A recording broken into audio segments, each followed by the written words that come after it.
Bonjour, aujourd'hui c'est le 28 septembre, bienvenue à notre méditation, bienvenue à notre chaîne.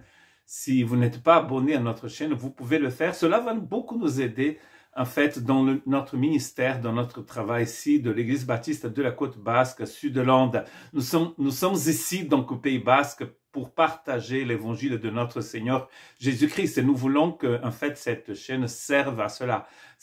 Pour que plus de personnes puissent nous connaître, nous contacter, venir vers nous et que nous puissions être vraiment disponibles pour partager l'évangile de notre Seigneur Jésus-Christ. Dans 2 Corinthiens chapitre 3, verset 18, Paul dit ceci: « Nous tous qui, sans voile sur le visage, contemplons comme dans un miroir la gloire du Seigneur, nous sommes transformés à son image de gloire en gloire par l'Esprit du Seigneur. » Et nous sommes en train depuis plusieurs jours, de partager sur l'importance d'être métamorphosé, d'être transformé. Et ici, nous sommes bien sûr transformés à l'image du Seigneur.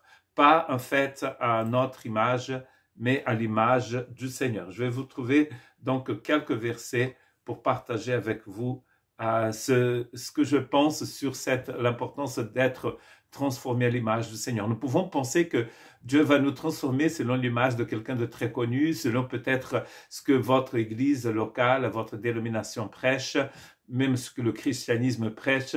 Mais il n'y a pas de christianisme sans Jésus, il n'y a pas de christianisme sans cette épouse qui est transformée à l'image du Christ Jésus. Paul, dans 1 Corinthiens chapitre 15, verset 49, quand il parle de la résurrection des morts, il dit ceci: « Et de même que nous avons porté l'image de l'homme fait de poussière, nous porterons aussi l'image de celui qui est venu du ciel, l'image du Seigneur. » C'est cette image, c'est à cette image que Dieu veut que vous soyez complètement transformés.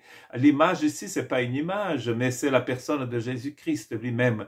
Donc, c'est-à-dire que votre esprit doit être en fait proche de l'Esprit du Seigneur. C'est-à-dire que vous allez avoir de plus en plus les qualités du Seigneur en vous. C'est pour cela que Dieu nous sauve. Le salut, c'est une délivrance du péché, de la mort et de l'enfer, mais c'est aussi pour que nous soyons de plus en plus comme le Seigneur. Nous sommes transformés à son image, nous tous. Donc, le texte de verset de Corinthiens 3, 18 dit que nous sommes en fait, en contemplant la gloire du Seigneur, nous sommes transformés à son image de gloire en gloire, et c'est par l'Esprit du Seigneur. Cela est glorieux parce que c'est à l'image du Christ.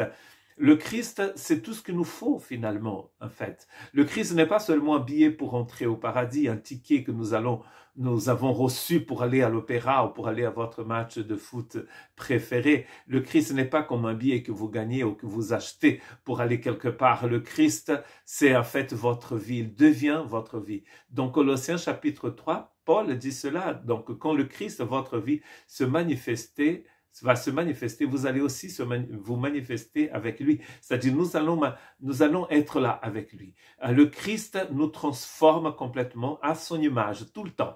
Pas à l'image de quelqu'un d'autre, mais à son image. Il faut que nous soyons comme le Christ. Vous voyez la différence entre l'évangile et une religion. Une religion, vous avez des préceptes, des dogmes, mais vous devez les suivre pour arriver quelque part. Le Christ nous transforme pour que nous soyons comme lui. Nous sommes complètement remplis de la gloire de Dieu. Que Dieu vous bénisse.